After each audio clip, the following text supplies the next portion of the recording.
हमारे समाज में कई जातियां पाई जाती हैं, जिसमें से कुछ जातियां ऊंची तो कुछ जातियां नीची कहलाई जाती हैं। सभी जातियों में चमार जाति का नाम सबसे ज्यादा सुनने में आता है, परंतु क्यों कुछ जातियां ऊंची और नीची क्यों कहलाई जाती हैं? दोस्तों, आज की इस वीडियो में मैं बात करने वाला हूँ चमार जाति की। जय भीम, नमो बुद्धाय साथियों। दोस्तों, आज मैं आप लोगों को चमार जाति के बारे में कुछ ऐसी बातें बताने वाला हूँ जिसे सुनकर आप लोग भी हैरान हो जाओगे। दोस्तों, जिसे आज लोग चमार जाति के नाम से जानते हैं, कभी प्राचीन काल में वे भी एक क्षत्रिय थे। दोस्तों, बिना देरी करे वीडियो को शुरू करते हैं। नंबर 1, जिन्हें आज चमार जाति के नाम से जानते हैं, कभी प्राचीन काल में उन्हें चमर वंश के क्षत्रिय कहा जाता था। दोस्तों, चमर वंश का जिक्र महाभारत से भी जुड़ा हुआ है। दोस्तों, महाभारत पढ़ने पर हमें ये पता चलता है कि चमार जाति कोई नीच और अछूत नहीं है, वो भी एक क्षत्रिय है।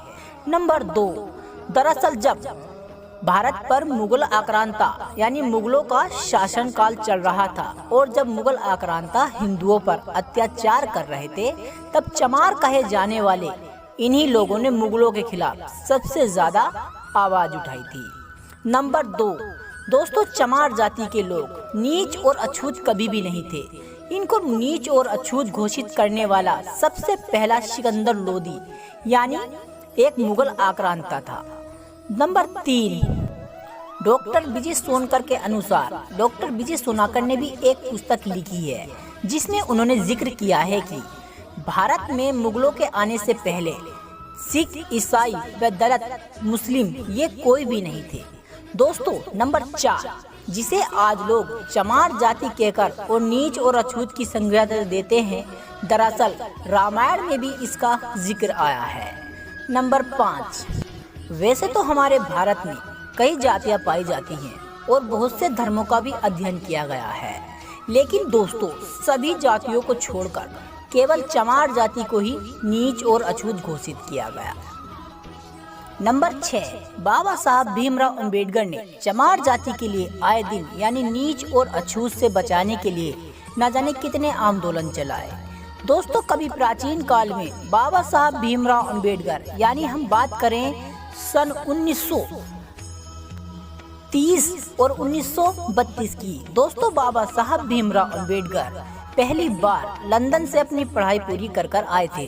तभी से उन्हें ये सोच लिया था कि मैं कुछ भी करूं, लेकिन जो जातियों में भेदभाव और छुआछूत जैसी प्रथा चलती हैं, मैं उनको मिटाकर छोड़ूंगा। नंबर 7, दोस्तों, जहां हिंदुओं को जन्म से ही मंदिर में जाने का प्रवेश था, वहीं दलित हिंदुओं को दलित उनको किया जाता है जिन्हें दबाया गया हो, जिनके साथ छुआछूत का भेदभाव किया गया हो या जिन पर अवशोषित किया गया हो। अवशोषित का अर्थ होता है जिनके साथ ज्यादा से ज्यादा और घोर अत्याचार किए गए हों। दोस्तों, इन लोगों को कभी भी मंदिर में जाने की अनुमति नहीं मिली।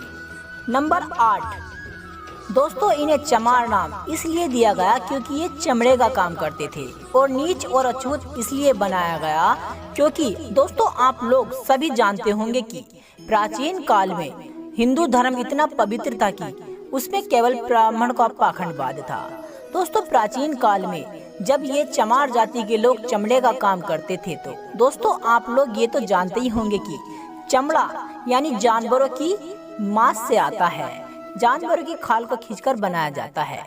इसी कारण इन लोगों को नीच और अछूत की संगति मिली। नंबर 9, चमार जाति के ही गुरु संत गुरु रविदास जी, जिनके प्रसन्न यानी जिनके सारे वचन भारत में बहुत प्रसिद्ध हैं। दोस्तों, इसी जाति के चमार जाति के संत गुरु रविदास जी ने भी चमड़े का काम किया। दोस्तों, आपने तो बाबा साहब भीमराव अंबेडकर की कई सारी तस्वीरें देखी होंगी, जिसमें केवल उनको इसीलिए याद किया जाता है कि उन्होंने जातियों में भेदभाव को खत्म किया और भारत का संविधान लिखा। लेकिन दोस्तों, बाबा साहब भीमराव अंबेडकर वो इंसान थे जिन्हें आज पूरा विश्व याद करता है। उन्होंने ऐसे काम किए जो आज के समय का मनुष्य बिल्कुल भी नहीं कर सकता। नंबर 10, दोस्तों, सभी जातियों में केवल चमार जाति एक ऐसी है जिसके कई सारे नाम बदले गए। पहले इसे हरिजन नाम दिया गया जो महात्मा गांधी ने दिया था, फिर इन्हें जाटव जाति में विभाजित किया गया। फिर इन्हें अनुसूचित जाति में डाल दिया गया। दोस्तों ये केवल इनको अनुसूचित जाति के लोगों को यानी जिन्हें दलित के नाम से भी जानते हैं, ये केवल इनके ऊपर जो हो रहे अत्याचार और जात पात जैसी प्रथा और छुआछूत जैसी प्रथाओं पर रोक लगाने के लिए बाबा साहब भीमराव अंबेडकर ने इन्हें कई नाम दिए। तो दोस्तों आप लोगों को ये जानकारी कैसी लगी मुझे कमेंट कर जरूर बताएं। जय भीम।